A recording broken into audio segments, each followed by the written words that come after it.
Welcome to the Undisputed podcast. I'm your host, Jenny Taft. This podcast is the full show from today's episode of Undisputed from start to finish. They've got a busy slate, so Skip, Shannon, let's get to it. Welcome to Undisputed. We are live from Los Angeles. I'm Jenny Taft here with Skip Bayless and Shannon Sharpe. Good morning on this Monday. What to talk about today? Skip, let me go first, Skip. I almost didn't come today, but I wouldn't deprive you of your moment because I know you're going to come out here and my sister say, Shannon, just let him have his day. I'm going to let you have your day. I got to tell you. No. I have been a Dallas Cowboy fan since 1961, and I have never, ever been so emotionally drained by a Cowboys victory than I was by this one. It was excruciating ecstasy. Excruciating ecstasy? How does that work? Yeah. I'm so drained, I barely have the energy left to dredge up to say, how about them Cowboys? So how you found it? Whoa! There it is. There it is. Is it you still? barely had the energy, but somehow you drug it. I had to drag myself in here. Okay. Here we go. Excruciating ecstasy. Maybe that will This your carry moment. over This your throughout moment. the Enjoy show. it. Yeah. Shannon, I have a feeling you and I are going to have to get on board here because the Cowboys increased their winning streak to 5 in a row, and it wasn't easy as they needed overtime to secure a 35-29 win over the Patriots. Ezekiel Elliott was held in check by New England, while Dak Prescott threw for 445 yards and 3 touchdowns, including the game winner to CeeDee Lamb. And I love CeeDee Lamb. I liked that moment. Shannon, on a scale of 1 to 10, how impressive were the Cowboys? Skip, I gave him an 8. But the game shouldn't have been as close as it was, and it definitely shouldn't have gone to overtime. Skip, when you have 232 more yards, you run 32 more plays, you possess the ball 12 more minutes, and you have 15 more first downs, you don't normally go to overtime in order to beat a team that you thoroughly dominated. But when you have 12 penalties for 115 yards, and you have that coach on the sideline, this what made this game closer than what it needed to be. The last 2 years, Skip, the Cowboys lose games like this. There's no way. And you mentioned the ebbs and flows of the ball game. The Cowboys looked like they had gained control, then all of a sudden they didn't. And then Trayvon Diggs, he's sure as he's had, I believe, Trayvon Diggs. I believe right now he's the defensive player of the year, although T.J. Watt says, hey. Last night he made a statement. Yeah, don't forget about me. But, Skip, he makes a play, and you're like, well, we got it won now. That secured it. And then they run an out and up move on Diggs, and he shouldn't have been, but he got greedy. But he has a safety in the hole, and I don't know what Kazee saw. Maybe he was trying to get greedy, go get him a pick, but Kendrick Bourne steps in front of him, gets the ball, goes back down the field, and give Dak Prescott skip. Dak Prescott has been unbelievable. And you said, well, what are they going to take away? I said, Skip, knowing Coach Belichick, the way having played against his teams, he's going to take away the run. And he's going to make Dak, because you like, when we run more than we throw, we're like, we haven't lost the ball game. Yep. And Coach Belichick says, you know what, guys? I'm going to take Zeke, and I'm going to take Pollard away. Yep. And you have 3.9 yards. You're going to get 31 carries, a little over 122 yards. Yep. But in order for you to beat us, Dak, you're going to need to throw the ball 50-plus times. Yep. And you're going to need to throw it and complete it at a high percentage. Can you do that? Dak said, yeah, I can. Yeah, I can. Skip, I don't want to get overboard. I can't give them a 10. Now, had they had a performance like this, say, against Tampa, and they win the ball game, or they have a performance like this against even the Chargers, even though they had a horrible loss yesterday, I would have given them a 10. But let's be real. The Patriots are not a very good football team. And there's no way around that. We can say, well, this and that and all this and all that. They got a rookie quarterback. But the fact of the matter is, that defense, that's the worst defense as far as a given day that Coach Belichick has ever placed on the field. That surpassed, you remember that Monday, that opening Thursday night when Kansas City did that number on them there. I think they had 538, 5 something like that. Yep. And then Dak goes in there and does 567. I'm going to give them an 8, Skip. I believe this is a big win for them. This is something that they can build on. I was really, really impressed by Dak, because not did he have to overcome those 12 penalties, he had to overcome his own coach. Sometimes, Skip, the people that's closer to you doing you the most harm, and you don't even realize it, because you're so close to the action, you don't even realize it. Damn, bro, you sabotaging us. I gave him an 8. The Patriots aren't very good, and it's looking like they're not going to make the playoffs. But give the Cowboys credit. They found a way in a day that they should have run away with the ball game. They kept letting the Patriots hang around. Dak Prescott delivered in the end, and he did it in style, a walk-off. A walk-off. walked all over me. I still can't believe anything I saw yesterday. There were times I thought my team would deserve a 10 on the impressive scale yesterday. There were times I thought my team deserved a 0 on the impressive scale. So the harsh but true answer to Jenny's question is, scale of 1 to 10, they deserved a 5 on the impressive scale. But to your point, they're 5 and 1. They won a game that if Tom Brady had still been the quarterback in New England, he's going to win that game. Yeah. And the more I watch Mac Jones, I respect him. I'm moderately impressed by him, but I believe long-term in New England that the best thing you'll be able to say about Mac Jones is he's not bad. Right. He's not bad. Right. Well, is that damning with faint praise? Right. That's what you're up against. Not bad won't win your Super Bowl. You got to be really good and great. So the bottom line was, that was the worst game my team has played all year. It was. I'm about to count the ways. It was the worst they played all year. Yet they won the game.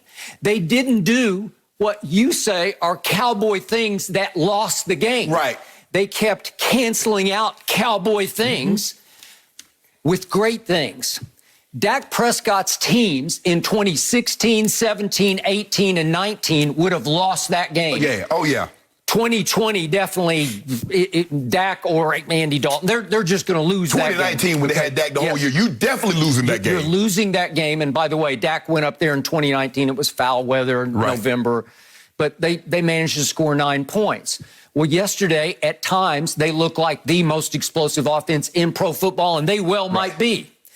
But the point is, They did this in spite of, and now let me count the ways of in spite of. My Cowboys went 3 of 13 on third down, and they won the game. My Cowboys had, to your point, 12 penalties for 115 yards, many of them on first down. Right. False start, holding, illegal man downfield, hands to face, name it, and I can just keep going. Almost all of them came on first down. It was first and 15. It was first and 20. It was first and 25. Right. And you kept having to climb out of holes that you did finally climb out of. But you did all that with 12 penalties for 115 yards, and you won the football game at Belichick. Dak Prescott threw an interception into the end zone, into his end zone, to Cedric Wilson. Let's just go ahead and look at it. It's just late. It's a little late and a little behind him, and it gets tipped up for an interception. That's not Dak. Right. That's not the guy. That's not the guy who saves the day. And it was a bad idea. But it was covered. Why not go there and take the points, though? Okay. You could. you could take the point. Okay. That is a rookie quarterback, Skip. Okay. That is a rookie quarterback that you're up against. Okay, I hear you. So he does that, and then we had a sequence down after a block punt on the goal line. They're first and goal at the 1 yard line, and I got to tell you, yesterday, Zeke often looked like he was running in Cabo sand. He looked like bad Zeke of 2019 and 2020. So could we just see this sequence at the goal line, please, here, if we could? This is first down to Zeke, and he's going nowhere. It's just, I didn't see burst. I didn't see quickness. Then he tries to just tiptoe it up in there, and he went nowhere. And I'm saying, sneak it, sneak it, sneak it. Okay, these are the two plays that don't make it. And then he sneaks it, and he makes it. That was Dak. He makes it. Yeah. Dak sneaks it, and he makes it. He's over the goal line. And I don't know what happens. They don't review it. Right. They didn't take enough time to review it. And before I know it, that happened. Because my boob coach, Mike McCarthy, well, he can't review it, Skip. That's the last 2 minutes, so it's got to go upstairs. I got it. But he went fast. Right. They ran the play quickly, like trying to catch them unawares. He should have called timeout to make them have a little extra time to look at it, just in case. Okay, the play-by-play says Belichick called timeout, but I don't remember that because they almost caught Jim Nantz and Tony Romo unawares, like it just happened so fast. Right. They were already back at the line of scrimmage, and I'm saying, give it time to breathe. Right. Make them look at it a couple of times, because if you look at it, I'm pretty sure he fell across the goal line, and he's standing up saying, what has happened here? Right. But the point was, they couldn't get it in and didn't get it in and lost the football trying to go over the top, and he obviously lost control of the football. I mean, I saw this. I mean, I didn't even really need to. I was like, he fumbled that. Okay, so look at what you did. You went into the red zone. You were 2 of 5 in the red zone. Yeah. You took a field goal another time, but you cost yourself 14 points, or however you want to do the math backwards. At least 10. At least 10 by what you did or didn't do in the red zone. And by the way, speaking of Zeke and you couldn't run, and we talked about it Friday, will Belichick take this away? And I thought, no, he can't take this away because they have been sledgehammering everybody. There's no way Belichick, who came in 15th against the run so far this year, could stop this pile-driving attack. And could we just see the opening 2 plays of the game on 3rd and 4th down? These are on the opening series, if we could. Opening series, Zeke. This is 3rd and short. Usually Zeke just on body lean gets that.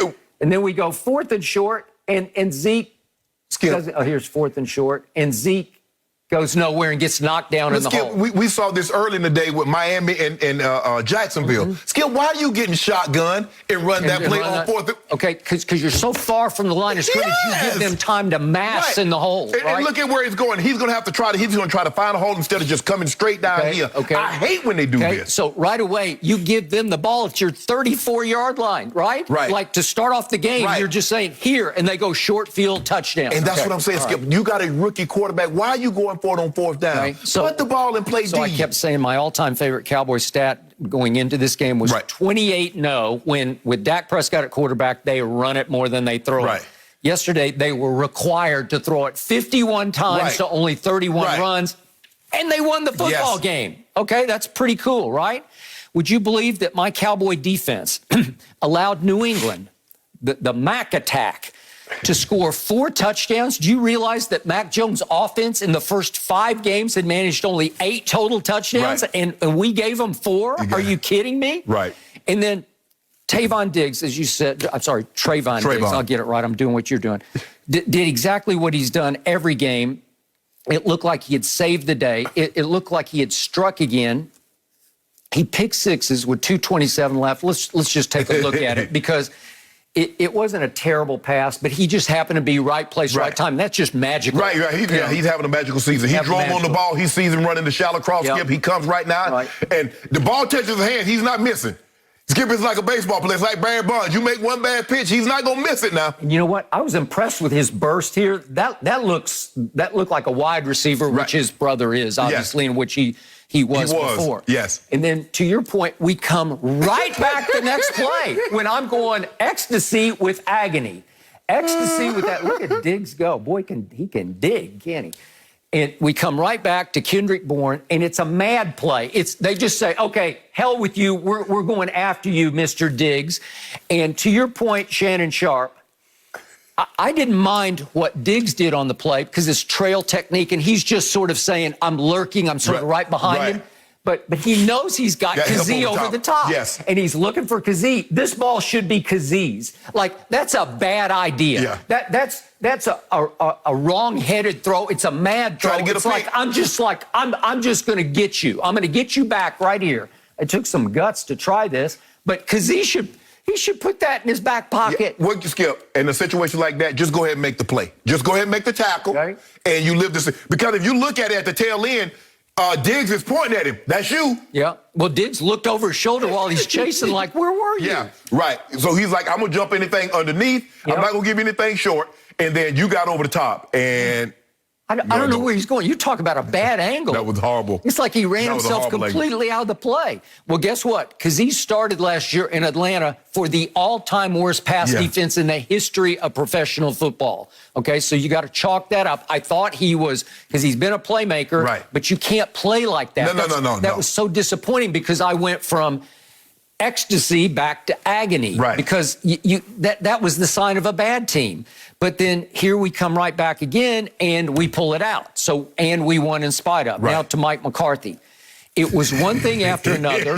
It's clock mismanagement run amok. Yeah. It's at the end of the half. Coach Belichick. Let me get this time out for Coach Belichick. That's my boy. What are you doing? What are you doing? Like, it didn't really matter that much in the grand scheme of things, but you can just see he's completely overwhelmed by the magnitude of moments. Right. When it's his turn to take the game over, he can't take it over.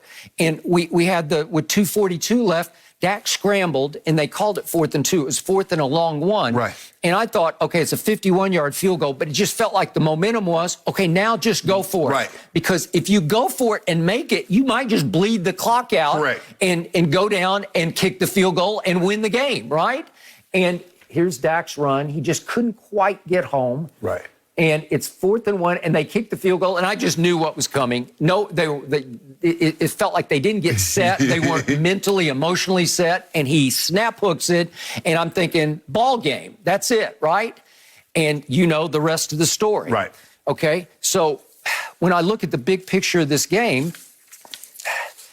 the firepower was on display everywhere, but especially down the stretch. Yeah.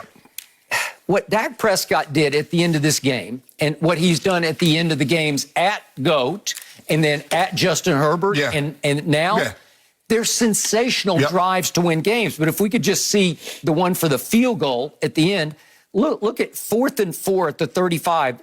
This is 1:23 left. This is for the game, okay? Right. So it's 4th and 4, and he throws a high pass to little Cedric Wilson, who just skies up and gets it. It was a great pass. It was a very good throw because it's pickable. You know, like it's covered. It's covered underneath, right? Yes. He's got to throw it over the top of the DB. But Dak is anticipating that he's not going to get his head around, and he never looks. I mean, they're trying him on the sideline. You like, realize, get your hands up. If that doesn't get caught, the game is over, and we lose. Absolutely. Okay, so that's 4th and 4 at 35. And then the play of the game comes down to it's 3rd and 25, thanks to more penalties, at the Dallas 45, with 31 seconds left.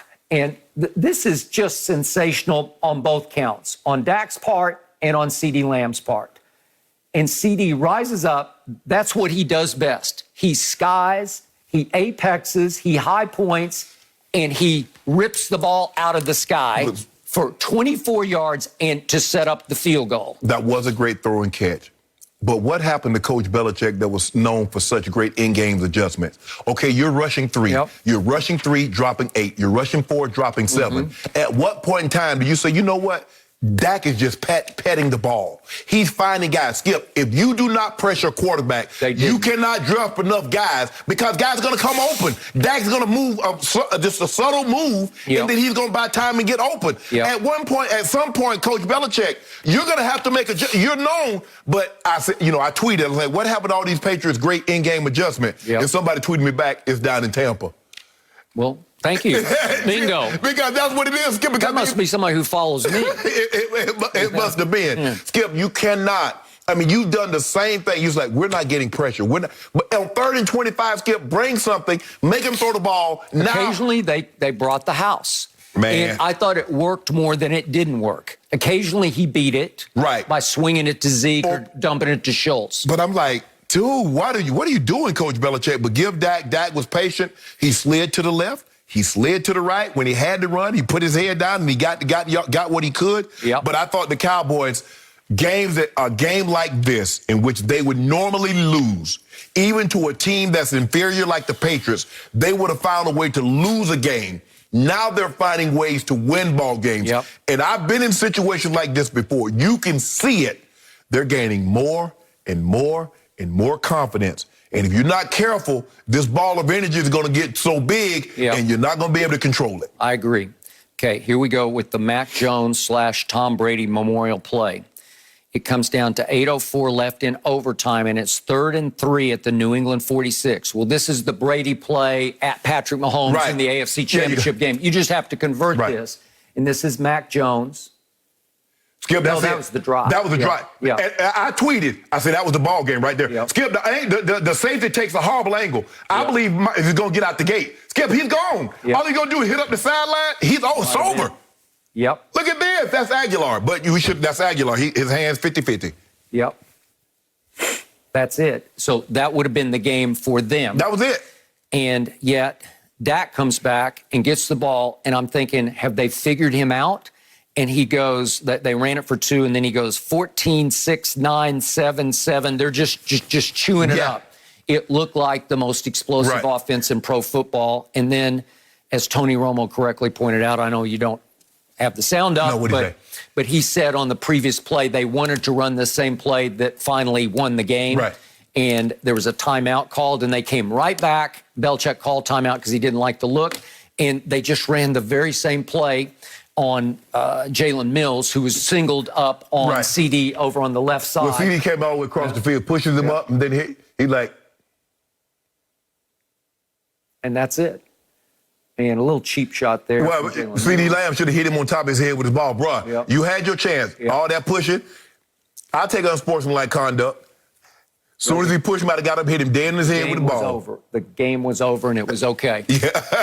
And all he did was stand up and just wave by. He walked it off, Skip. He's like, you know what? I'm not going to put this on the foot of Greg Zuerlein and have him shank it, or they block it, or whatever may happen. Let's walk this thing off. So, in the end, to all of your points, 82 plays to only 50 plays. 37 first downs to only 17 first downs for New England. 567 yards to 335.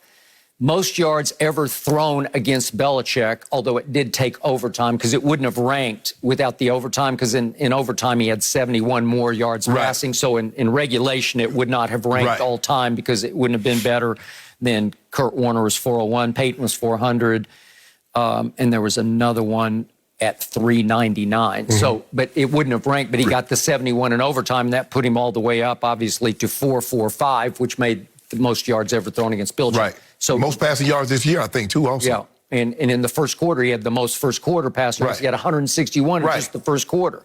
So I saw fits and starts of greatness. But in the end, my takeaway was, boy, there's a lot to clean up in here. I love the outcome. I love what you said about the momentum. I have told you from the start, there is something different about this team, something potentially special about this team. I can't explain it, but I like the swagger. I like the belief system. I like how Dak is just impervious. He's unsinkable. He can make a mistake, and he bounces right back with a huge, spectacular play. It was an electrifying finish, and now they get their bye week to try to heal up and maybe get DeMarcus Lawrence back, maybe get Gallup back, maybe get Lyle Collins. They will get Lyle Collins back. But Wilson is playing unbelievable, like I said he would. He's making plays. Now, he did drop a touchdown, Skip. He did. But to give the guy credit, he stayed with made a lot of little big plays. But yes, and none bigger than that 4th and 4.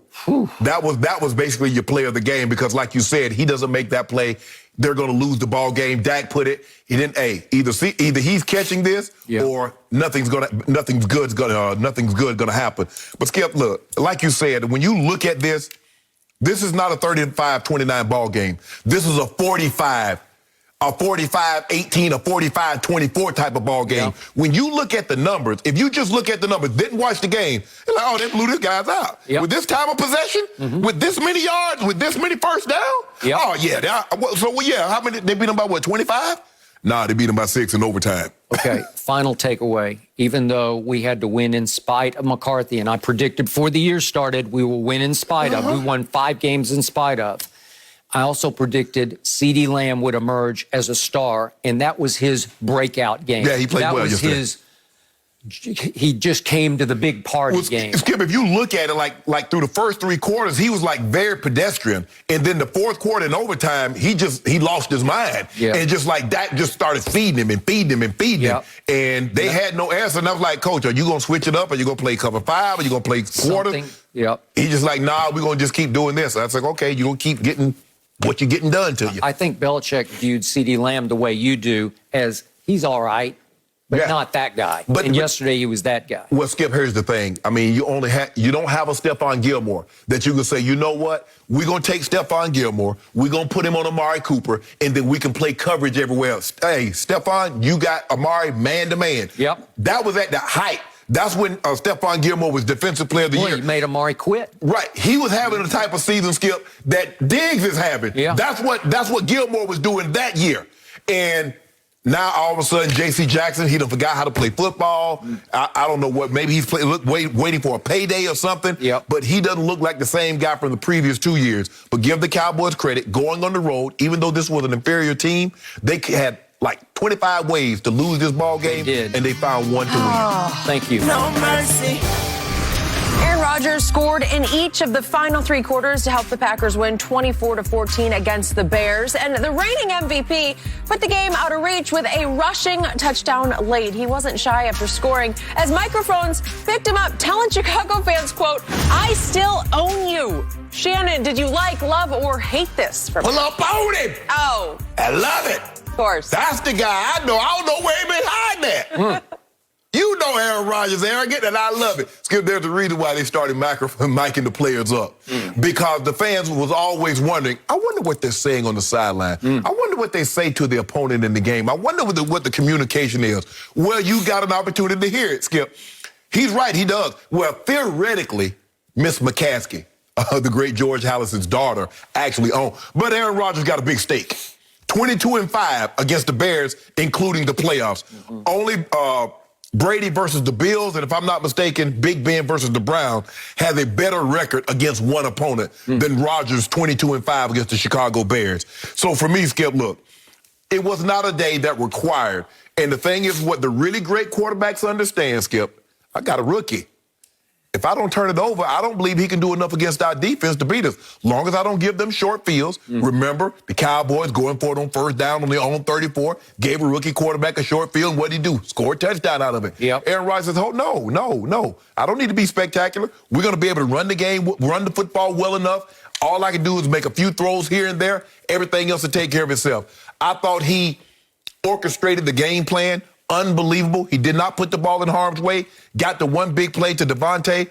Aaron Jones did a great job of running the football. And so that's what you need in a situation like that, Skip. And he was like, the emotion. He said, I looked up in the stands and there was a lady give me the double barrel. I don't know what came out of her mouth, but you know, hey, I had to meet fire with fire. And said, I looked up like, you know, I own you. You know I bleeping own you. Yep. And they know it. You know that too. And I know another team that he got a small percentage stake in. We know that too, don't we, Skip? And if you're fortunate enough, you keep doing what you do, you will see the team that I'm talking about. I hope so. But it just goes to show you, Skip. He didn't need to throw for 350. He didn't need to throw for 4 touchdowns. He just needed to make the throws that he made, and that was enough to win the ball game. But I love this Aaron Rodgers, and don't look now. Man, it seemed like so long ago, opening day in Jacksonville, doesn't it, Skip? Because he hadn't missed a beat since. They weren't playing Jacksonville open day. They were playing New Orleans. I say what happened in Jacksonville. I got it. They were lucky they weren't playing Jacksonville, which looked pretty good yesterday. Maybe that same Jacksonville would have done the same number on them on opening day. All I got to say to Aaron Rodgers is, give me a break. This is vintage LeBron-esque Aaron Rodgers. Oh, my God. How did LeBron get in this one? He is, how many times have I told you? He is the LeBron James of the National Football League. He is the biggest diva. He is the biggest front runner.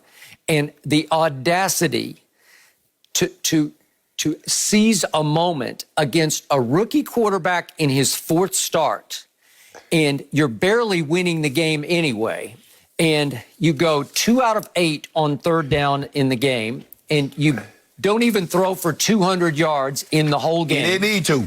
And you barely top 300 total yards, your offense, in the game.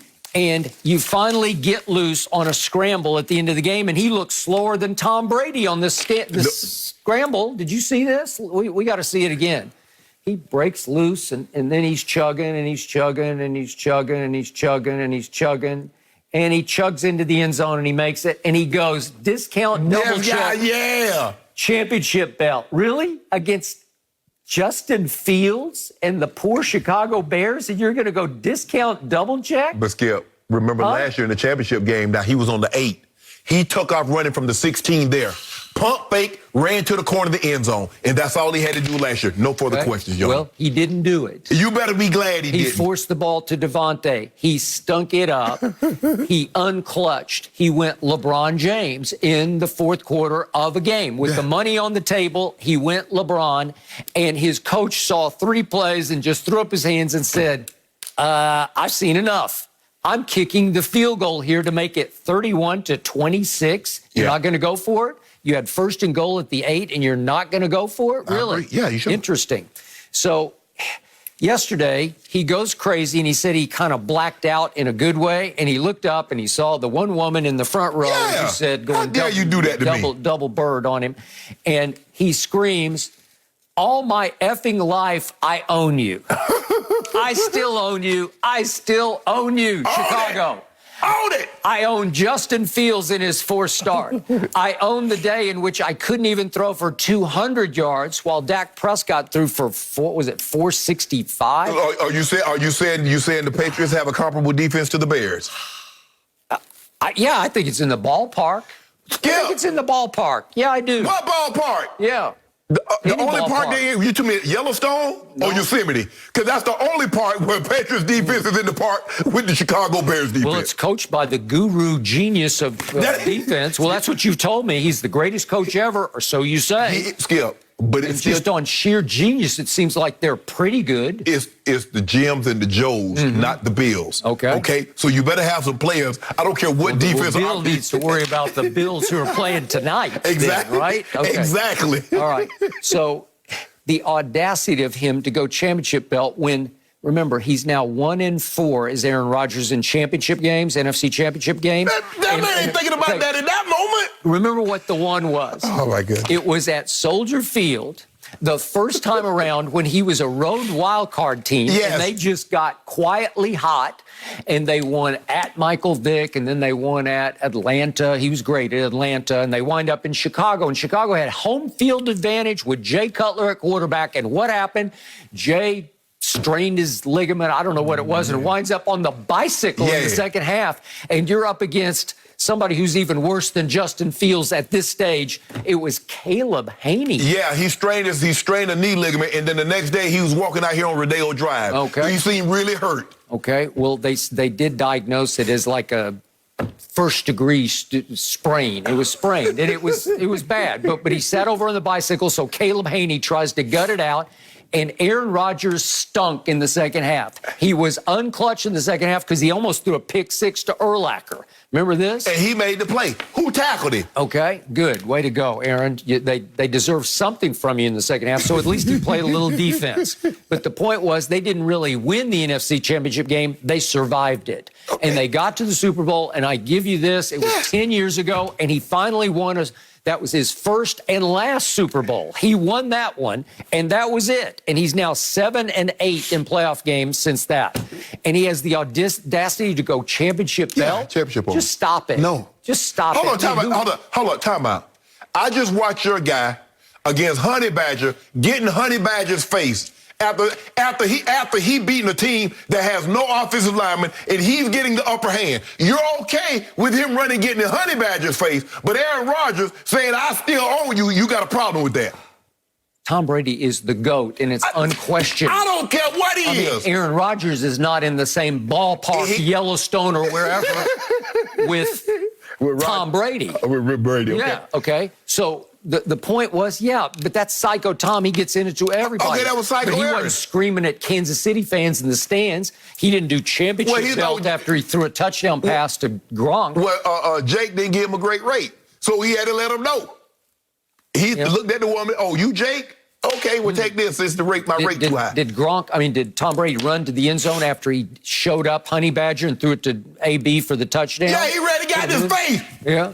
Did he? Did he go championship belt? No, you saw the man get in his face. They had to separate him. Well, I think it got started by Honey Badger. No, they don't. All Honey Badger said was, don't try me with that one. Don't try me. And then he throws a touchdown and then he goes against the Honey Badger's face. Okay, that's who he is. But that's big time. This is little time. At least it was the Super Bowl against Patrick Mahomes on the other side. This is at Chicago against Justin Fields in his fourth start. Yeah, we had to put the young buck in his place. Let him know. Yeah. Okay, put him in his place. Yeah.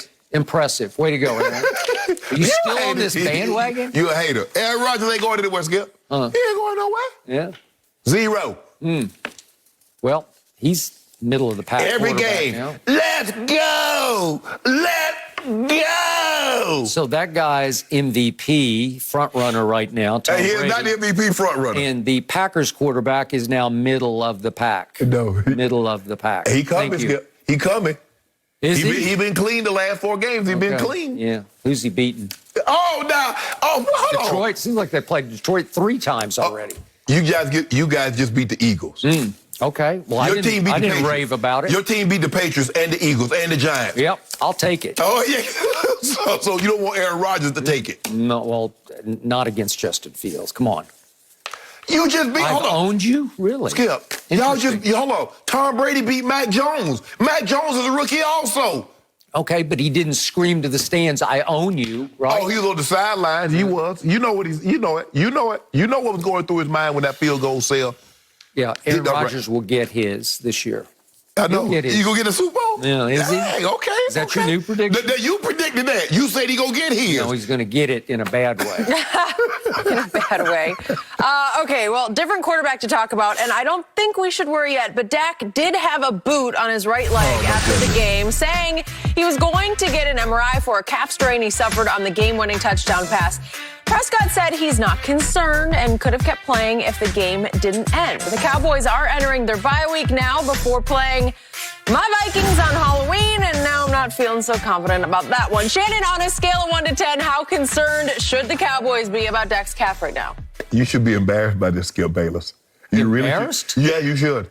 This is a 0 concern. Really? Now, he told you, had the game continued, he could have continued to play. Yet he show up in a boot. Now, I'm not. The one thing I will say about the Cowboys, I probably would have liked playing for the Cowboys because they're going to get MRI on anything. Jerry, I got a toothache. Go get an MRI, make sure everything's okay. Jerry, I got a hangnail. Go get an MRI, make sure everything's okay. Because they MRI everything. So does everybody. No, not everybody. Yes, they do. The Cowboys do. Now, I can see if they were playing on a Thursday night, this might be some cause for alarm. Yeah. I can see if possibly they were playing Saturday. But they got 2 whole weeks off. And Dak said, this is because I will give you guys something to talk about. That's what he said. I didn't say that. That's what Dak said. He's got a bye week. They play all the way Sunday night. And the concern? There is no concern. Dak told me he could have continued if he needed to. So for me, this is a big fat nothing burger with all the trimmings of nothing. Really? Yes, yes. What has the great Shannon Sharpe, Hall of Famer, repeatedly told me about any calf injury, any kind of calf pull or strain? What happens? Shut down. Scary. Almost as scary in the same ballpark with hamstring. But Dak said it was nothing, Skip. Okay. And let me ask you a question. What player 6 games into the season doesn't have some nick? Because if you don't, you hadn't been playing, maybe the snapper. What happened to Hall of Fame bound Zach Martin on Thanksgiving last year against Washington? He pulled a calf muscle early in the game, and he was done for the entire football season. What happened to Michael Gallup in game number 1 this year? At GOAT, what happened to Michael Gallup? He pulled a calf muscle, and he's still out. Right. We are all the way through 6 games, and he's still out, and God help him come back in 2 more weeks. But Michael Gallup did not come back into the game. Michael Gallup didn't say it. If the game continued, I could have continued to play. He didn't come back in the game. It was over. Yeah. He came down, as he said, funny, and he limped off the field. And I watched him limp all the way up the tunnel to the locker room. I watched him celebrate with his teammates before he limped up the tunnel. They put a boot on it for a reason, because it's scary right now. Because what is that calf muscle attached to at the bottom? It's the region in which he dislocated his ankle, a compound fracture. Am I right about that? And had a career-threatening 2 surgeries on that to fix it. Am I right about that? Skip, they put a boot on your car if region. you're illegal parked. No. So am I supposed to believe there's something wrong with the car? Compound fracture and a dislocation of the right ankle, and this is the right calf. And then what happened to Dak Prescott in training camp? He's trying to protect, because he doesn't want to swivel hip into the throw quite the way he should. And what happens? He weirdly pulls some kind of lat muscle in his throwing motion. Right. It's a baseball pitcher injury. And it was the first day of padded practice in camp. And what happened the rest of camp? He was shut down. Right. He played 0 preseason games, and I thought it was abominable. Okay, but that was the preseason, which his services were not really required. This is a situation where this happened on a Sunday. They have a bye week. So at worst case scenario, he's going to get 2 weeks to properly heal. He'll probably be out the ankle. If there's anything, he won't do any participating. A lot of teams let the players go for the entire week. Okay, Dak's going to stay. You probably would want to stay, Skip. You don't want to run the risk of being around a big crowd of people and run the risk of getting COVID. That's the last thing that you want to have coming out of a bye, Skip. If you come back and all of a sudden you got COVID. So I believe Dak will stay in Dallas, get treatment. He'll be just fine. Stop trying to overreact, because I know what you're trying to do. You're trying to sell this. Oh, look what he did. He's got a pulled calf, a torn lat, and he's got surgically repaired ankle, and he threw for this. It's not going to happen. I'm not going to let you sell me something that I know doesn't cause what you're trying to sell it to me for. Okay? So stop. I'm sorry. I was truly sick at my stomach last night when I heard, maybe an hour after the game, wait a second. He pulled his calf on the last throw of the game? You're kidding. Oh, my goodness. Well, I'm sick of you trying to feed me this bull jive. That's what I'm sick of. How is that bull jive? Skip, the man just told you. Well, why is Michael Gallup still out with what could be the same injury? What could be? We haven't received the diagnosis of the extent. Dak said, I'm just going by what he said. Now, if it's a lie, Dak told it. He said, I could have continued had the game needed to be continued. He said, because my adrenaline was high. Okay, then. Okay. Were you buying that? Or is he just being Dak Warrior? Is that just he didn't want to buzzkill the post game? Well, I'm going to buy him instead of you trying to feed me some bull jive. How about that? I'll buy Dak. I will give you this. Todd Archer reported on ESPN.com that a source said this injury is different from the calf strain that Gallup suffered. I don't know how you could know that with no MRI. Okay, then why you said it's comparable? MRI is soft tissue injury. You can 3D it, and you can see where the tear or the strain is. Okay. How could you touch? You can't put your hands on a man's calf and say it's different. Well, yes, you can, because you can say, does it hurt? The different level, the different degrees, and you Skip, stop it. You do know. I do know. Well, okay, if they can't definitively tell if it's similar to Gallup, why did you mention Michael Gallup then? Well, because he's still out. Okay, but how do you know? That's pretty scary. And Zach Martin missed the last, whatever it was, 5 games. But you just said there's no way definitively for Todd Archer to know that the injury is the equivalent of Michael Gallup, yet you mentioned Michael Gallup when you said there's no way to definitively tell that there is. Okay, my point is, my team is dead in the water if he can't go. You know it, and I know it. You've seen how valuable he is. He has been the $75 million man through 6 games. Skip. He has been extraordinary. Skip, In fact, we're going to talk about this later. Drew Brees went so far at halftime last night to say he is now a top 3 quarterback. Highly debatable, but Drew Brees, the great Drew Brees, said that on NBC last night. Well, you and Drew Brees debate that amongst yourselves, because ain't nobody else having that debate. All right, well, we'll get to that later in the show. But my point is, that's how valuable he is to my team. Skip, there are 15 quarterbacks. So if Lamar Jackson is injured, are the Ravens still going? If Tom Brady gets injured, or if Patrick Mahomes gets injured, if Josh Allen gets injured, if Kyler Murray gets injured, Skip, I could do that about a bunch of quarterbacks. That's not unique to Dallas. You try to make it like it's unique to Dallas. We're 5-1. This is special. It won't be special without Dak Prescott. Let me ask you a question. If you don't mind me asking, what's the Baltimore Ravens record? What's the Rams record? What's the Tampa Bay's record? Well, did they lose their first string quarterback, their star quarterback? No. Skip, you haven't lost yours either. Hold on. You just told me there's no way to definitively know if it's not as bad as Gallup. Well, if there's no way to definitively tell there isn't, how can you tell that it is? I don't trust calves. When you pull them, they stay pulled for a while. Oh, you know it, and I know it. You've had the same. I don't trust you. I don't trust you, because I know what you're trying to do. Okay. You're trying to build this up, and I'm not going to let you. I'm not trying to build it up. I'm just horrified by the prospect, but undercut by the fact it did come at the perfect time, as Dak said, into the bye. Guess what? You're going to be horrified because on Halloween, old first cousins got something for you. Okay. Show up at the House of Horrors and they got something for you. Okay, you want to put a couple cases on right now? I'll go head straight up right now. I will take, if Dak Prescott is healthy enough to start that game, I'll take it for 5 cases right now. Well, you threw it out there. I didn't. Skip. I'm just responding. This is the first time in 6 years the Cowboys won't lose the bye. So let's just let them rest. Okay. Let them enjoy. I want you to enjoy this moment. 5-1 heading into the bye week. Yep. Then next week we'll have plenty of time to talk about Minnesota and the Cowboys. I'm actually trying to help you out. I don't want no help. Take you off the hook because you took the field against the Dallas Cowboys, TF the field in the NFC East, and you realize you are now 3 games behind. I do. You're buried. You are over. You are kaput. 3 games. I got you already. We're only 6 games in, and we're down 3 games. Right now, the Dallas Cowboys have won as many games as the whole division has won. Yes, 5. You got me on the run, Skip. Yeah. You got me on the run. Are you ready to concede?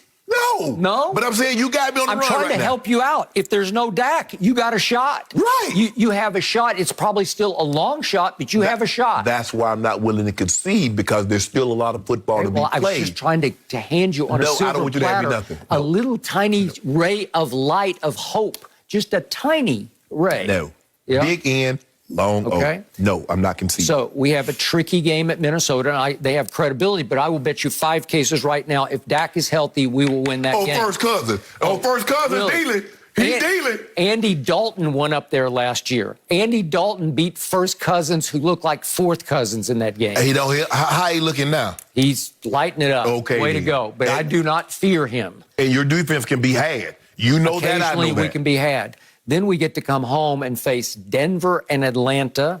That'll work, right? And then we go to Kansas City, and my homeboy, he's thrown 8 interceptions, and he threw one yesterday where I said, what are you doing? And guess what? Even that with all those interceptions and all those fumbles, he still threw for 4 bills and 2. That just lets you know the explosiveness that he possessed. So we still haven't played, obviously, Washington either time. Oh, my goodness. And we still have to go to the Giants. We have to go to Philadelphia. So they're tricky at best. I mean, looking at this schedule, y'all might end up y'all might just have home field throughout. You think so? So I predicted 12-5, but I thought they were going to lose at Belichick because I thought it was going to be a Cam game. Yeah, Little did I know it was the rookie quarterback who was going to play.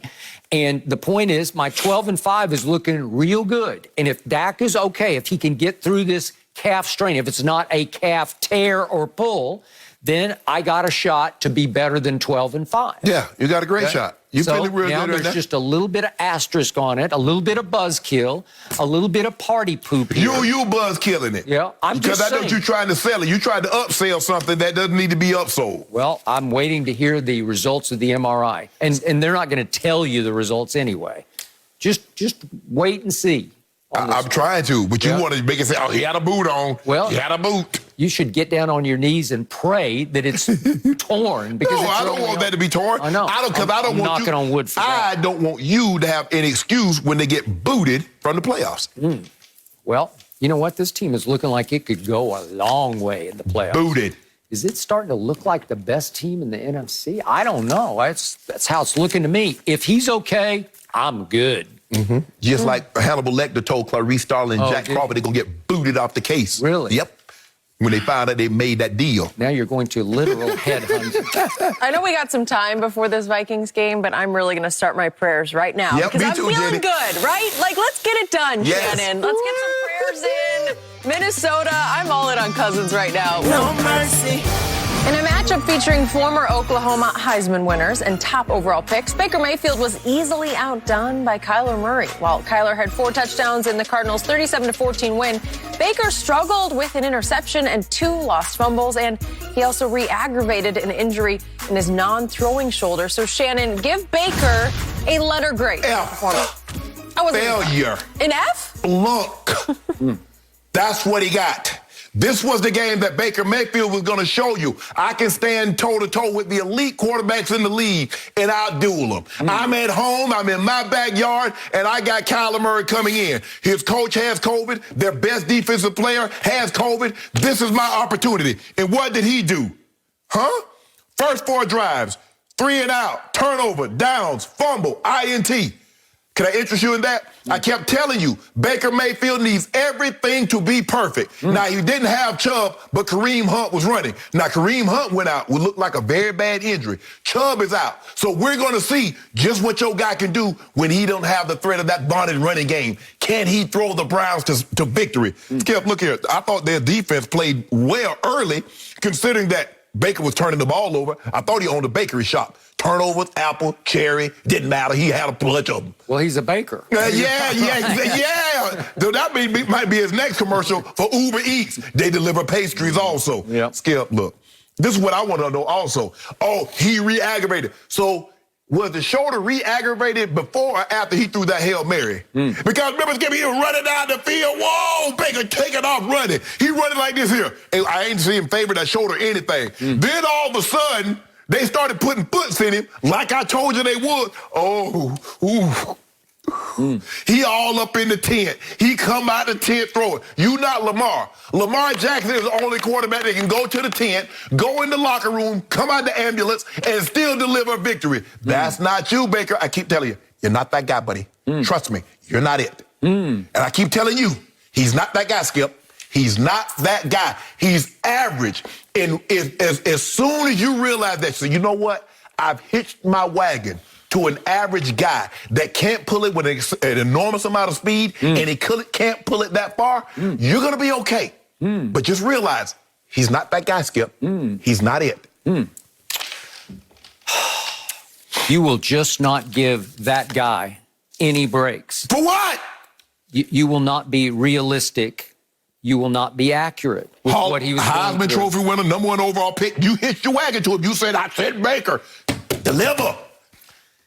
So here's what he was up against yesterday.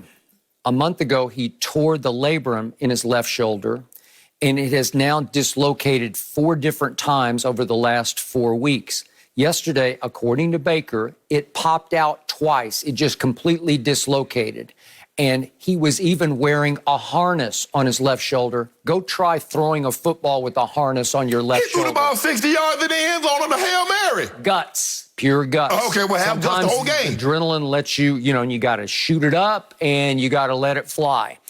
But when people keep running into you because neither of your tackles is able to play yesterday, there's no Jedrick Wills and there's no Conklin. These are Pro Bowl type cornerstones on your left and your right, and neither of them played. And even without Chandler Jones yesterday, they terrorized Baker Mayfield. They were all over him from the start. And it got so bad that he had to go in the tent twice to get his shoulder popped back into place. And if we could see his post-game sound in which he was wearing a sling, please. He better not come out in the post-game with a sling on. Yep. How are you feeling my goodness. Your arm's in a sling? How bad is it? Feels like Feels like SH. So he won't be able to shoot him more progressive commercial, huh? He's going to get shot with something, but not a progressive commercial. But because they got to turn right around and play on Thursday night against your Broncos in Cleveland. And I don't know if he can suck it up and turn it around and play. So not only was he without his 2 cornerstone tackles, he was without the driving force of his run game, Nick Chubb, and they were ranked #1 in rushing coming into the game, and there was no Chubb, and Kareem Hunt went down and out of the game later in the game, as you know. That's Baker's chance to say, you know what? We're more than a running team. Okay. Was he with his best receiver? No, he was without Jarvis Landry yesterday, and he's still stuck with the Odell problem. And Odell gets to be more and more of a problem. How Odell a problem? Can we see 4th and 4 to 7 early in the 4th quarter when it was still a game, please? Can we see what happened? It was never Odell? a game. Oh, really? It wasn't. Is that catchable? This guy can make every catch in the world in the pregame show that he puts on. That hits him right in the hands, that was a drop, and he dropped it. That was a drop. This is 4th and 4 to 7. That's going to be a first down. And the point is, if they get it in the end zone and hit the 2-point try, it's only 30-22. It's a 1-score game if Odell just catches the bleeping ball right there. Okay. There's something wrong with Odell. There's something definitely wrong with Baker and Odell. It just doesn't work. He forces it to him. He force feeds him. He tries too hard. He's too Odell conscious. He's too Odell centric. It's not working. They need to move on from Odell. They need to move Odell elsewhere. You would like to see Odell traded for a very different reason, just because you're sick of seeing him in Cleveland. Yeah. I'm sick of seeing him in Baker's lineup because Baker is much better without him. And I'm going to say it again. Down the stretch last year with no Odell, 11 games, the Browns go 8-3, but Baker goes 20 touchdowns to only 3 interceptions. And Pro Football Focus ranks him on grade the 4th best quarterback in pro football over the 11-game stretch. 4th best to Aaron Rodgers and Tom Brady and Deshaun. Are you kidding? And you say he's not that guy when he was just that guy all last year and went to Pittsburgh and beat their arch rival in a playoff game. Yeah, Pittsburgh played. Look, we're going to talk about that. But here's a guy that was 3 of 10 on first down. He had 9 minutes less time of possession. But here's the thing, Skip. We say wide receiver is a dependent position. Well, Baker Mayfield plays a dependent position. The quarterback position that he plays is dependent on the running game. When you neutralize the Browns' running game, Baker Mayfield is average. You will not admit that. Josh Allen is better than Baker Mayfield. Lamar Jackson is better than Baker Mayfield. Justin Herbert is better than Baker Mayfield. All those young guys. I couldn't tell about Justin Herbert yesterday. He looked like he's back at Oregon yesterday. It was the guy at Oregon that even you said, man, I don't know about I didn't. You're right. You're absolutely right. But I also said that about your guy Baker Mayfield also. But you won't want to admit that one. But I tell you what. You will not. No, you like Sam Darnold in that draft. Way to go. Yeah, hold on. I mean, he ain't much Cling better. To that. He ain't much better than Sam Darnold. Oh, really? He ain't much better than Sam Darnold. He ain't much better. Sam Darnold can't He play. ain't much better. If you'd have put Baker Mayfield at the Jets, you'd have got evicted.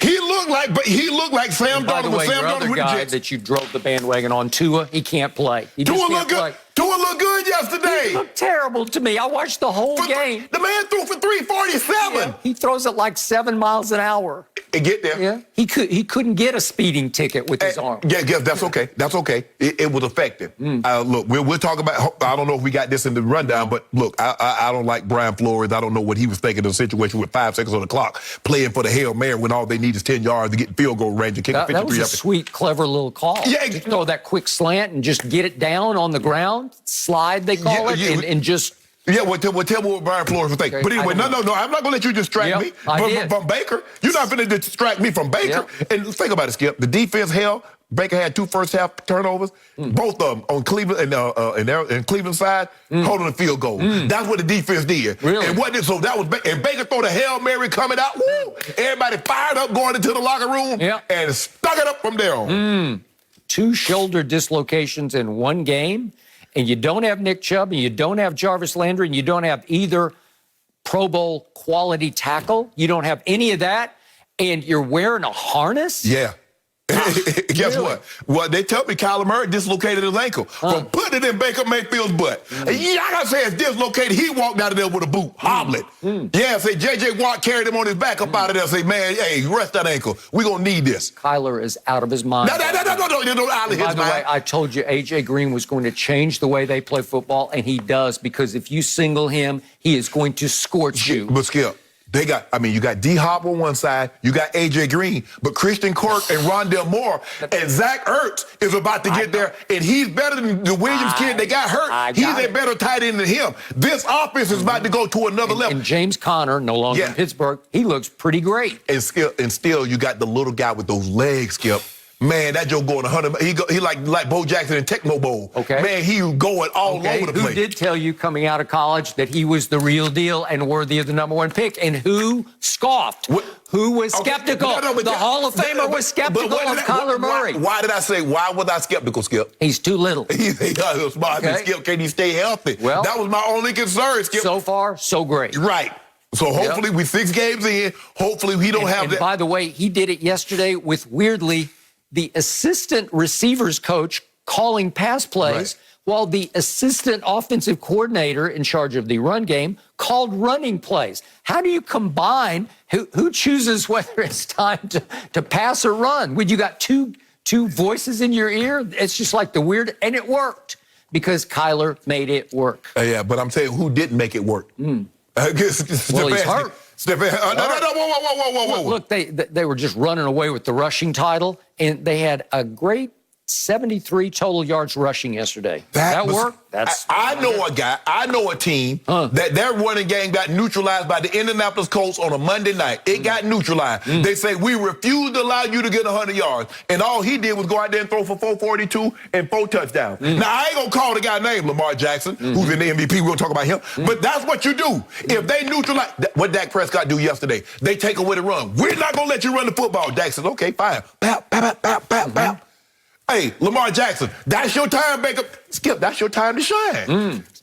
Well, if you're healthy, you could shine. If you have anybody who can block for you, you could shine. If you have anybody who could run the ball, you could shine. 6 weeks, 7 weeks into the season, everybody got bumps and bruises. I can't evaluate that. I see number 6 on the field. I see Mayfield on the back of the jersey.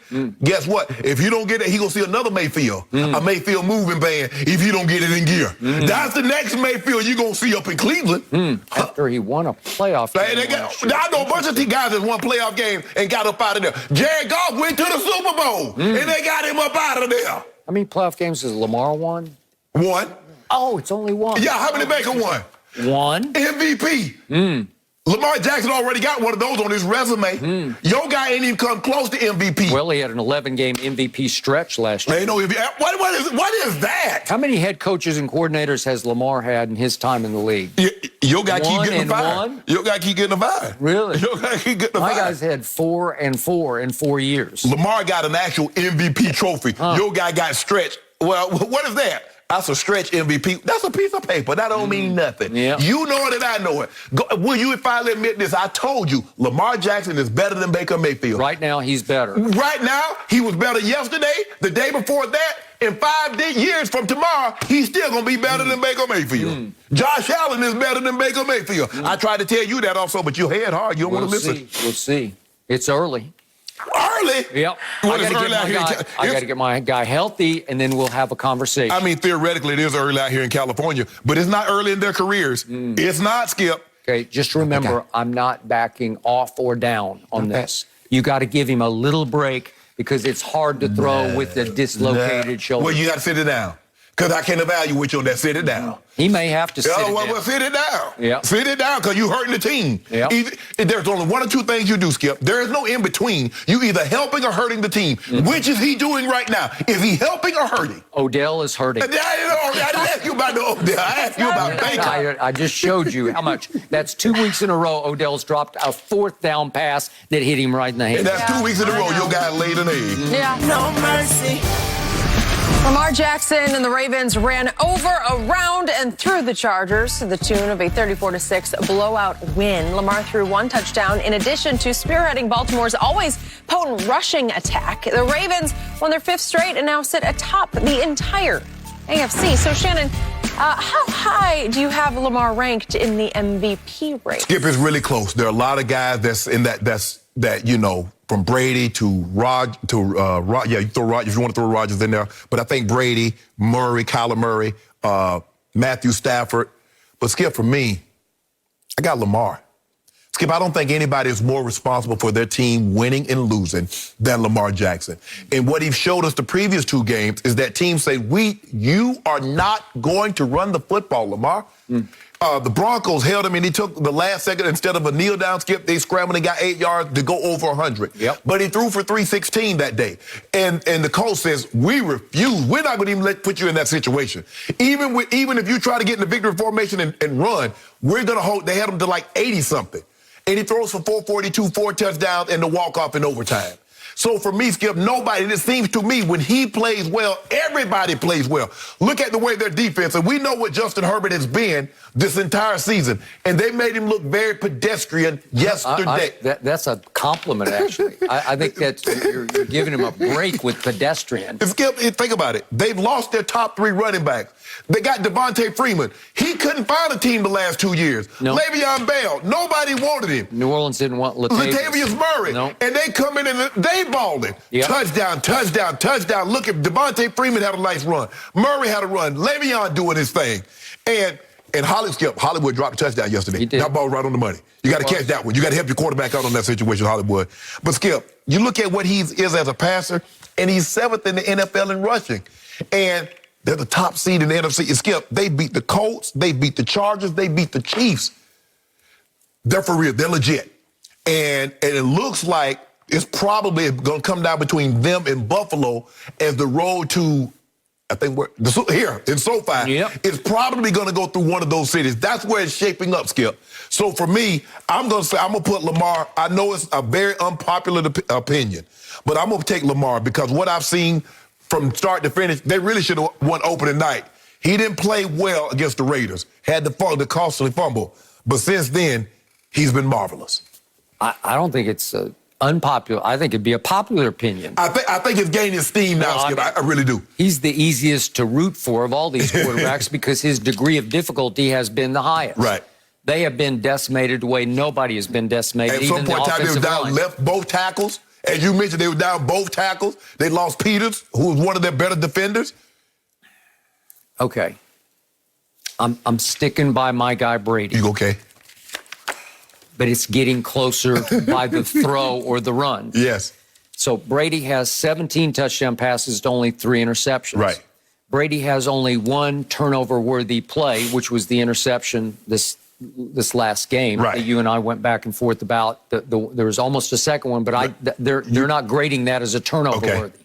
So the point is he has 3 interceptions, but on opening night, he had the Hail Mary attempt interception, and he had one that hit Leonard Fournette right in the hands and glanced off, and Diggs got it. That was his emergence onto the scene. Right.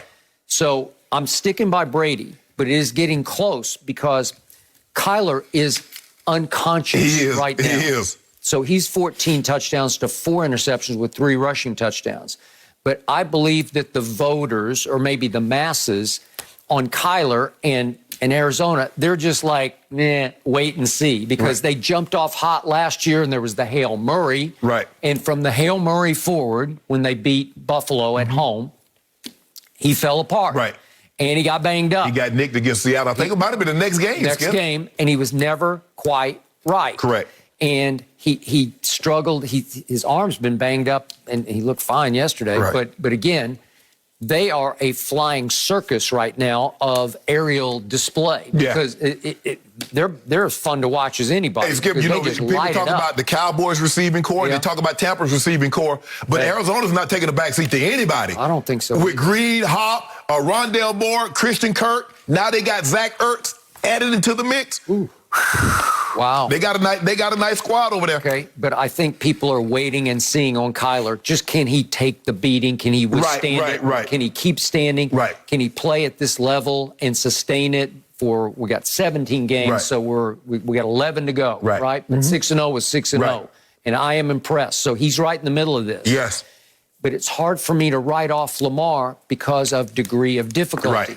Not stats. The stats don't do anything for me. He's 9 touchdowns to 5 interceptions. Right. Well, that's what you call pedestrian to me. He does have a couple of rushing touchdowns. But I watched the whole game yesterday, and I was blown away by how great Lamar was when it mattered. Right. Every play that needed to be made, except the drop touchdown pass, he just made them. Yes. Arm, legs, arm, legs. And to your point, they just feed off him, and the defense feeds off him, and they made Justin Herbert look like he was back at Oregon struggling against Stanford or something. He definitely they made him look very pedestrian. He was really struggling. And yet, after the game's over, I call up the numbers, look at the stats, and I'm like, wait a second, is this the game I watched? Because Lamar ended up with only 167 yards passing. Well, that's really below pedestrian. And he had 1 touchdown, but he had 2 picks yesterday. So he threw 2 interceptions, and I'm raving. I tweeted, Lamar Jackson, I did like 20 greater than signs over Justin Herbert, because I'll take him over Justin Herbert any day or night. Absolutely. Just on football backbone. I also think, I believe this with all my heart and soul, Lamar Jackson is a football genius. He's Skip. He doesn't express it after games. He won't show you his genius after games because it's a lot of kind of all shucks. He said all the right things. Hey, we got the dub. Yeah, if that's not what we're looking for. Yeah, we got this was that, but we're chasing something bigger. I think his connection with Mark Andrews. Hey, it's special. He's seeing things before they happen, and he's seeing them to where I can hurt you with my arm, or if you if you give me the littlest crack, I will kill you with my legs. Yes. And he's just spectacular. He is a little beyond the Michael Vick experience we used to rave about. Yeah, Skip, because if you watch him, Skip, and I've been watching him really, really closely, he's throwing people open. He's not waiting them. It got him in trouble yesterday because he hit 44 right between, because Hollywood had the deep over lined up on the left. It was going to run the deep dagger route, and he hit him right between the chest. But he was throwing him where Hollywood was going to be, and I don't know. He just didn't see 44 standing there. But if you watch him, he's going through his progressions. 1, 2, check it down. 1, 2, oh, let me go here. He's doing an unbelievable job of surveying the field, and he's not looking, 1, 2, let me take off. He's advanced. Now he's doing a calculus class. It's no more this simple arithmetic. He's phenomenal, and I don't think he gets enough credit, Skip, because he's not going to go out there and throw for 300 yards like, say, a Brady or like a Mahomes or some of these other quarterbacks. But his legs, again yesterday, Skip, 187 yards rushing. They said, well, we're going to play coverage. We've seen enough. And now they run you off the field. Yep. Lamar had 51 of those yards, which doesn't seem like a lot, but it seemed like every yard he got was crucial. Exactly. And the Bateman kid, their first-round pick, did finally play yesterday and caught 4 balls for 29 yards. Yes. So they're starting to cook. Right. And you played there, and you know the pride in that locker room. There's nothing like it. Yep. To me, seriously, in the league, there's nothing like the Ravens' pride, that purple pride. Skip, you hear Coach Tomlin says a lot of times, he say there's a standard in which the Steelers have. But there's a standard in that Ravens locker room. Oh, man. And they take that floor mat, play like a Raven. That's the standard. That's what, whoever you want to be quirky or unique, you want to be quiet, you want to be outgoing, just go play. They embrace that. And from the time that I got there in 2000, and it's carried on, the one thing that has not changed, Ozzie Newsome and his imprint on this organization. It has not changed. It has not changed. And John Harbaugh's imprint on his coaching staff, there's not a better top-to-bottom coaching staff than this one. You know, you say you would like to play for Mike Tomlin. If anybody, I'm not so sure if John Harbaugh wouldn't be the guy I'd like to play for. Really? John Harbaugh, man, because Skip, you see how he is with Lamar? I mean, Lamar, what you want? You want to go for that, Lamar? It's 4th and 3. You want to go for it? Hey, we going for it. What'd you see? Lamar makes a mistake. They respect. He's no pushover. No. Absolutely not. But see, Skip, the level of respect that he has for them and the players reciprocate that. That's what you can appreciate. Now, if I wanted video game numbers, put me in the Chiefs offense. Because I know we go throw it 40 times a game. And, you see Kelsey's going to get all them targets. Tyreek going to get his targets. But it's talking about just a coach. And Andy's a player's coach. But there's something about John Harbaugh. There's no swing of emotions. Guy throw interception. You see some coaches, his team throw interception and he's down like, oh, my goodness. Or you get up a touchdown and you throw your headset all up in there. John Harbaugh. John Harbaugh is the same. It's the same. Yeah. And he even added our man Rob Ryan to that staff, which is great. Yep. Well, Rex was there with me. Yep, he was. That staff, Rex Ryan, Jack Del Rio, Marvin Lewis, was all on that staff. All world. No mercy. Tonight, the LCS shifts to Boston for a pivotal Game 3 between the Astros and Red Sox. Coverage begins at 7 Eastern, 4 Pacific, only on FS1 and the Fox Sports app.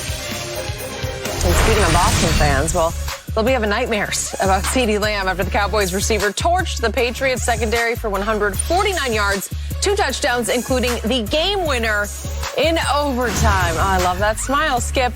I know you've been big on CeeDee ever since he was drafted as the future #1 receiver for the Cowboys over Amari Cooper. So, Shannon, after yesterday, are you any more sold on CeeDee? No, I'm no more sold. I think he's a very good receiver, Skip. He had a good day.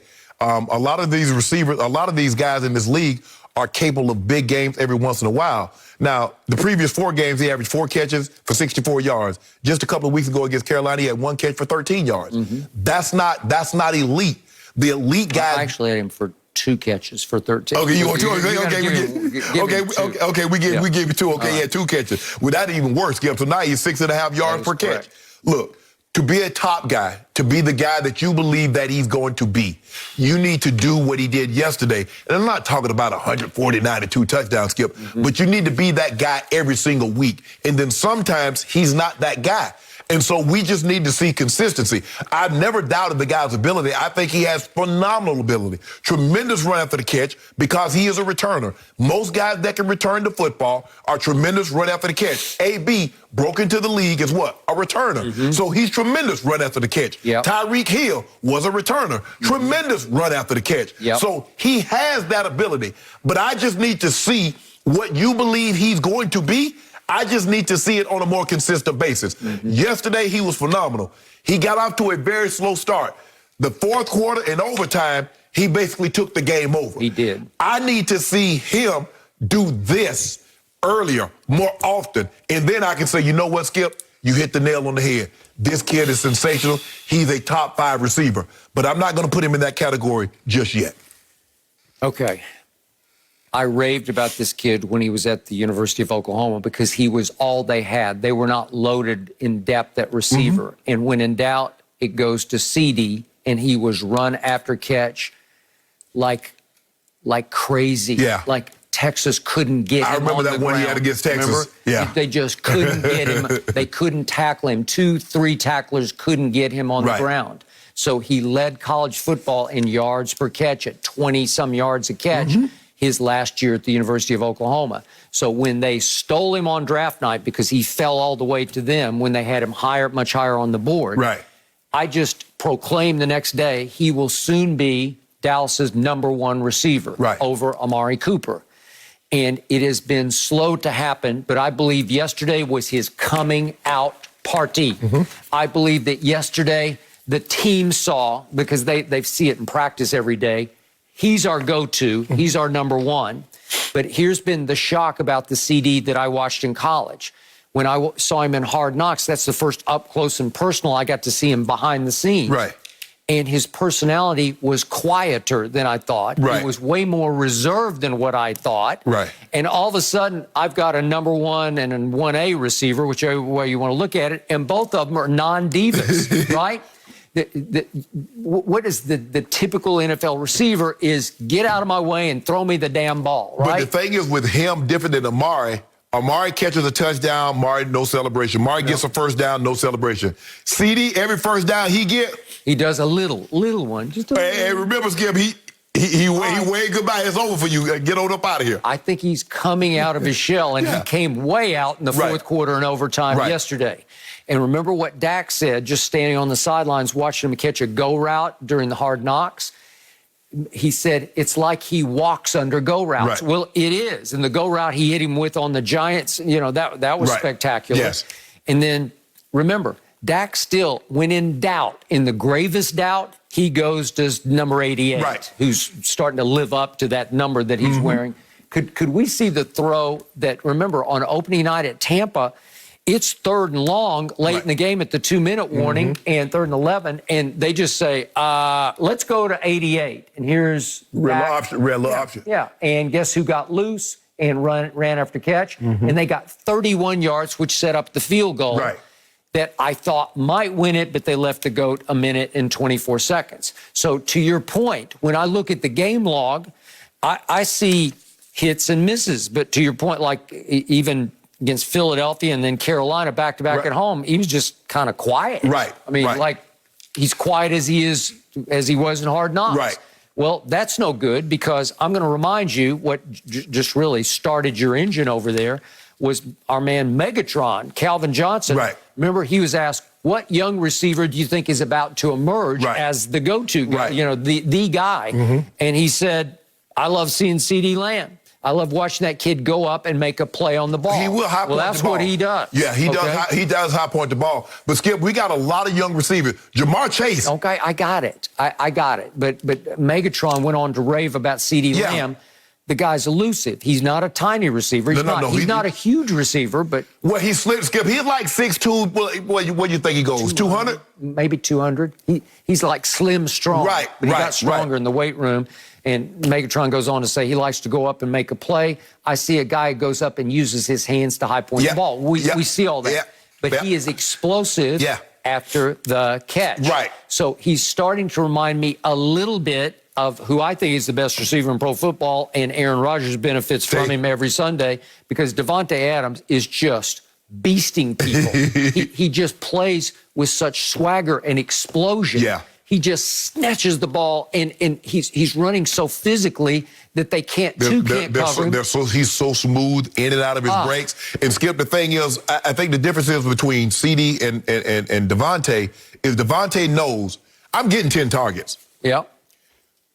CeeDee doesn't know that. Because here's the thing, Skip. Yep. As you said, leading up to this game, what were they doing? They're running the football. Yeah. So when you run the football 30, 35 times, ain't going to be a whole lot of time when you can get 10 targets because you got to feed. Those tight ends are still really good, Skip. Jarwin and Schultz are still making plays. And you mentioned you still have Amari that you know, like 1A, 1B, or whatever you want to call him, Skip. Yeah. He still got to get his targets, too. Okay. So yesterday he got 11 targets, right? Yep. Okay. At Tampa, he got 15 targets. Right. Okay. See? So, but it doesn't follow any pattern. Right. And I'm sure they would tell you, well, there's no diva in him. There's no selfish in him. Right. There's no AB going on where he's quietly demanding or publicly demanding the football. Right. So they're just saying whatever the defense gives us, if they give us CeeDee, if Belichick just keeps saying J.C. Jackson can cover him, we got this. Right? Even Zeke yesterday had 9 targets. He did.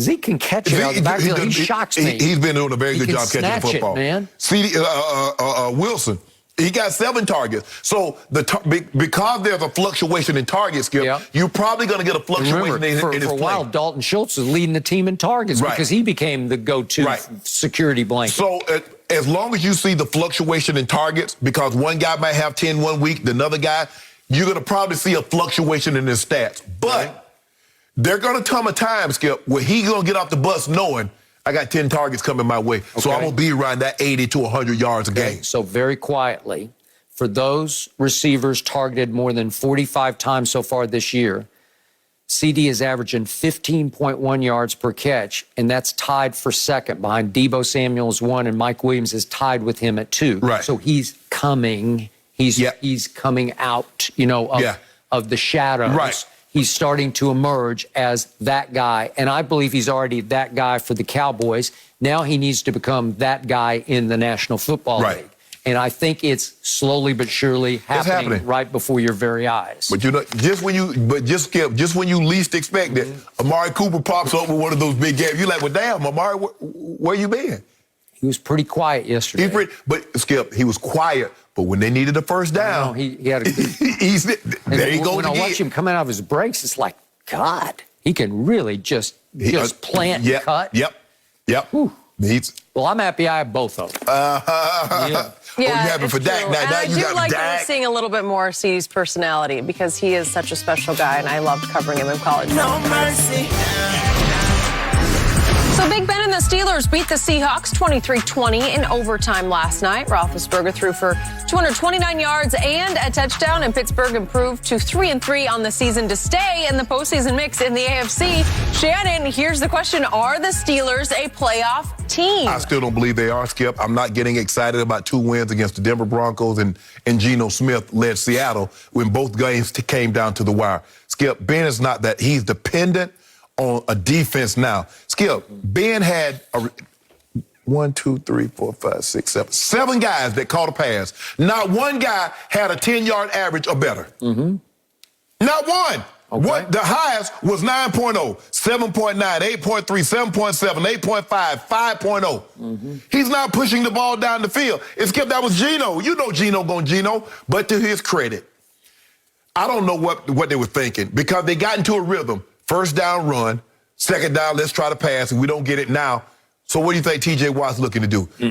Let's shut off this run and get them into a situation where it's 2nd and 10, and we know they're going to have to How good is T.J. Watt? T.J. Watt, he's exceptional. Is he maybe the best defensive player in football? Is he rivaling that guy for the Rams? He's not getting in the ballpark? He getting that skill.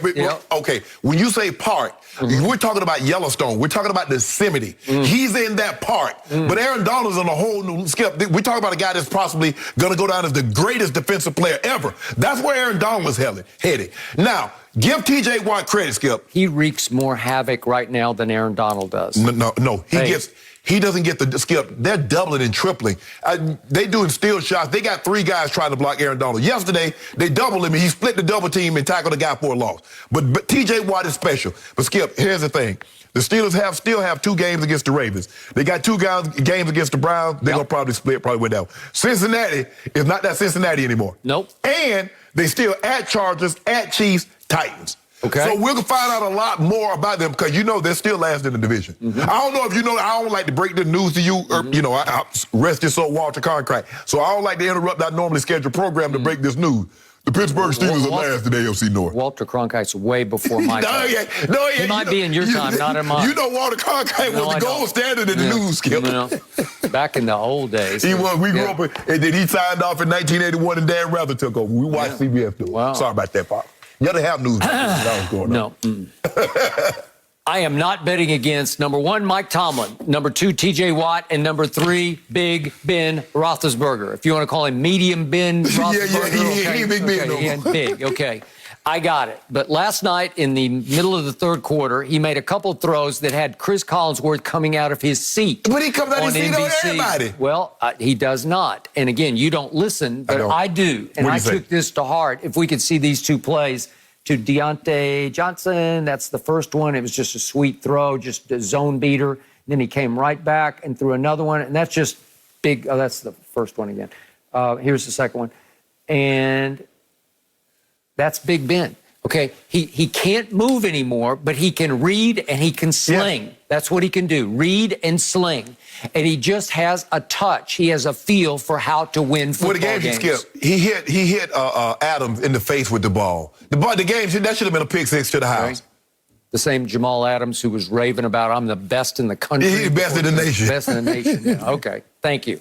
So the point is, he's still good enough. Collinsworth says he's still fighting some hip injury. I'm sure he's beat all to hell. Yeah. I think it started with the motorcycle accident way back when. I think he took a couple of years off his career. He probably did. That one because he went completely over the handlebars and over the hood of a car with no helmet on. Right. And I don't know how he walked away from that. Correct. But he's probably still a little limpy just from that. And then the punishment that he's taking because, Big Ben held on to the ball to the very, very last possible second. So he's taking some shots because of the style of football that he's played at that position. But I just don't see it, Skip. Hey, you could prove me wrong, but I still, with the 2 games against the Ravens, the Browns, at Cincinnati, at Chargers, at Chiefs.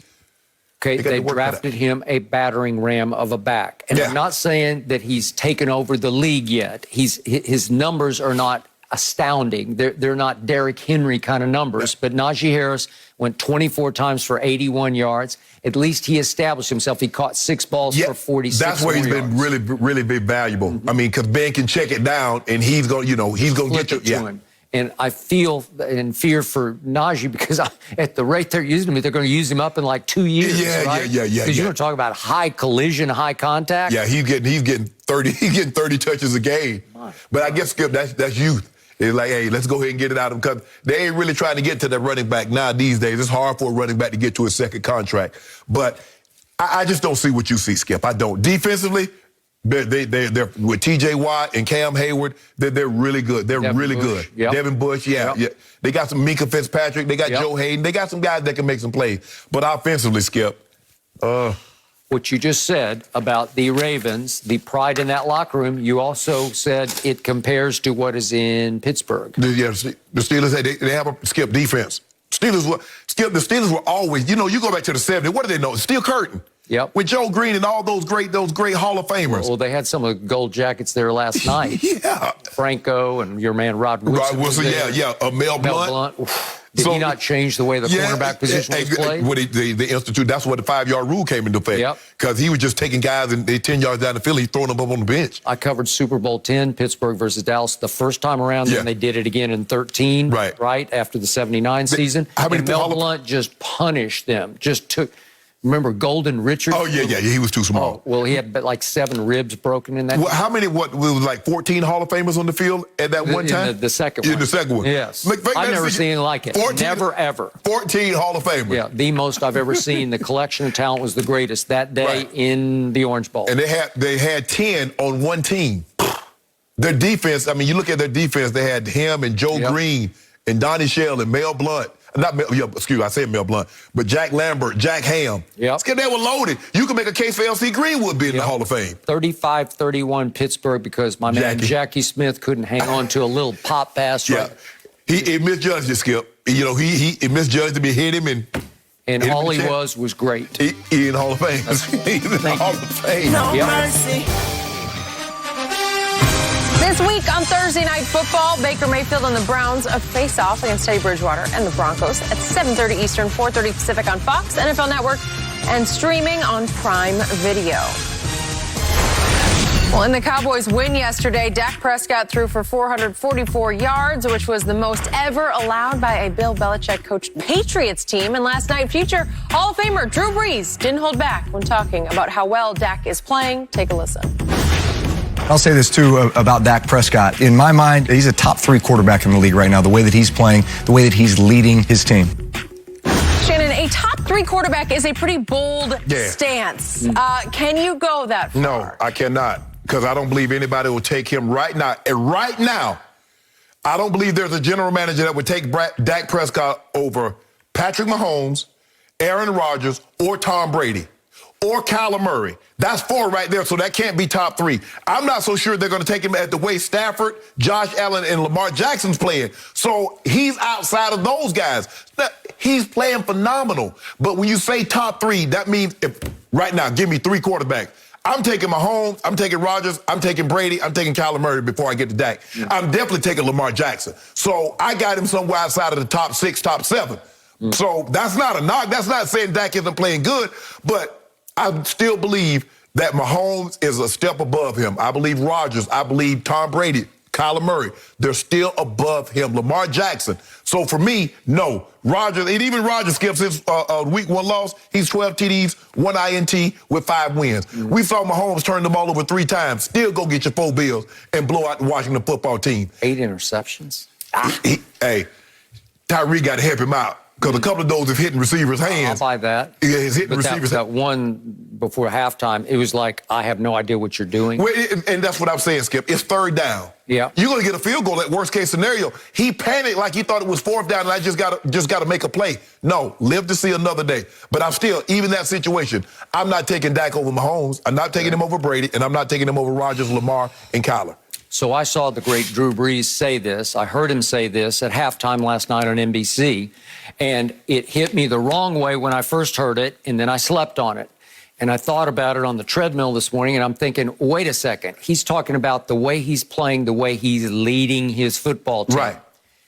If we're doing just on pure performance and leadership right now, I go top 3 on Dak because Brady's at the top of my list. Lamar is 2nd on that list. And I can get Dak in at 3rd on that. I'm talking about leading the football team. So you're going to bump your guy to Oklahoma. You're going to bump Kyler. Yep, I am. Well, I haven't seen enough because do you realize, remember, for a while, Dallas turned into a running team because they're 2nd rushing as we speak. And I was happy with the balance of that, which was actually leaning toward running over passing. Right. But do you realize on opening night at Tampa against the GOAT, Dak went 6 of 8 on a drive for 70 yards that set up what I thought might be the winning field goal, even though he left 124 for the GOAT, and that was too much. But then he goes to Justin Herbert, and on the game-winning drive, he goes 5 of 5 for 35 yards to set up a fairly long field goal that McCarthy completely blundered the clock management, and yet it got made, and they walked off the winner. And then do you realize last night at New England, he goes in overtime 5 of 5 for 71 yards. So that's 3 game-winning drives in which he's been 16 of 18 for 176 yards passing. Do you realize he's 2nd in completion percentage to Kyler Murray right now, 73% to 74 for Kyler? And I give you Kyler, but Dak has been doing this at a high level, leading a football team where he's clearly the face of the franchise. But Skip, Kyler's going on the road at Titans, blew him out. At Rams, blew him out. At Browns, blew him out. Okay. He did that. All right. Lamar Jackson, we saw what he did, Skip, with Indy.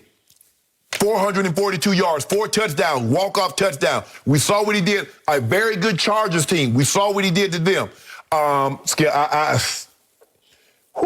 Josh Allen going on the road. And I know, I understand that Kansas City It's not their offense still lights you up, Skip. You still got to put points on the board to beat them. And Josh Allen went there and he did a demolition job on them. You want to talk about clutch? You want to talk about the whole franchise leaning on your shoulder pads? Yeah. Let's go late in the game yesterday. Let's go down the stretch of regulation. It gets to 4th and 4 at the Dallas 35. This is sink or swim. This is hit it or game over. And he goes to Cedric Wilson, if we could see it one more time, over the top of the cornerback, and a great catch, but a great throw. And you want to talk about clutch? That's big-time clutch to me, to position the ball right there to save the game. If it goes off his fingertips, the game is over, right? Yep. And then it gets to be 3rd and 25. 3rd and 25. This is impossibly clutch. You need a bunch of yards to set up a long field goal. That's the walk-off. Okay. That's the walk-off, which I give you. And that wasn't that easy of a throw. He's on the dead run to his right and just flings it. But let's watch the at the end of regulation. 3rd and 25 from the Dallas 45. And he goes up hard to CeeDee, who just goes up and snatches it. It's against a Belichick defense, that's a hard throw to pull off. That is big-time clutch. Mills, you got help over the top. Why are you giving up so much ground? I don't know. Bro, you got help over the top. Okay. Challenge that. Okay, but that set up a 49-yard field goal. You needed every one of those 24 yards, right, to get you in position. So Dak goes crucial and even more crucial to pull the game out of the fire just to get you to overtime, let alone the final throw to CeeDee to end it. But here's the thing, Skip. I think there's more pressure on Mahomes than any other quarterback, given that his defense isn't very good, and he knows he has to throw. Is his defense any better or worse than Dallas's? Yeah, they're worse than Dallas. Oh, come on. Yeah, they're worse than Dallas. Seriously? Yeah, they're worse than Dallas. Because in the second half, you loved your little man Tyler Heineke, right? But Skip, we know. But you love him. Skip, we know. You love him. And they're not very good. They shut him down. They're not very in the good. second half. That's not saying nothing, Skip. You just told me your team has a better record than the field that you gave me combined. No, it's 5 victories, and the field's got 5. Right, that's what I'm saying. So you gave me 3 teams. And you got as many victories, your team, as all 3 of the teams that you gave me. And you want me to feel good about that. Better defense, Washington or Dallas? It's not even close. Dallas. Oh, come on. Skip, Washington is not what we thought they were going to be. I think they read too much of the press clippings because all offseason with a quarterback, because Fitzpatrick was supposed to change our life on the offense, given that defense. With all those first-round picks up there on the defensive line, Skip, and it haven't materialized. I don't know why, but it hasn't materialized what they were last year. I think Dak is having to overcome more defensive failings than you think. Nah. Well, I mean, how about the 75-yarder to Kendrick Bourne? What was that about? I'm not so sure, with the exception of Stafford. And Josh Allen defense is pretty good, but it's not like Lamar's. They played good yesterday, but a lot of these guys' defense, Tom's defense hasn't been world beaters this year. The Bucs defense hasn't been world beaters. And when I have him at the top of my MVP list, they've been decimated on defense. Yeah, exactly. Right. And I just read that Sherman's gonna miss some time. And Gronk has missed some time, and that's his favorite target. Yeah, and he should be back, Skip. I think he's gonna be back this week. But it's going to be interesting. I think Dak's going to play his weight. It's interesting to see when they have the top 100, where the players rank Dak. Dak might crack that top 20, Skip. He might be top 15, top 10. We've got a long way to go. And my 12-5 prediction is looking pretty. I think I underestimated. Now you underestimated him now. Feeling yourself. Yeah. That's exactly what he's doing. No mercy. Rich Bisaccia's first game as interim coach. The Raiders won a much-needed game against the Broncos, 34-24. Derek Carr said that the win brought the team closer after an emotional week, and the victory puts Vegas in a tie atop the AFC West with the Chargers. So, Shannon, what statement did the Raiders make about John Gruden yesterday? Not much. They beat a bad team in the Broncos, who 3 wins come against the Jags, the Jets, and the Giants, and the Jags got their first win yesterday. But I will give them credit, Skip, considering what they had gone through the week before, losing a head coach during the season and having to overcome that, put that aside, personal feelings, because I'm sure some of these guys were close to John Gruden. A lot of these guys were brought in by John Gruden, so there's some feelings towards that. But, Skip, I'm not going to overreact to one win against a bad team.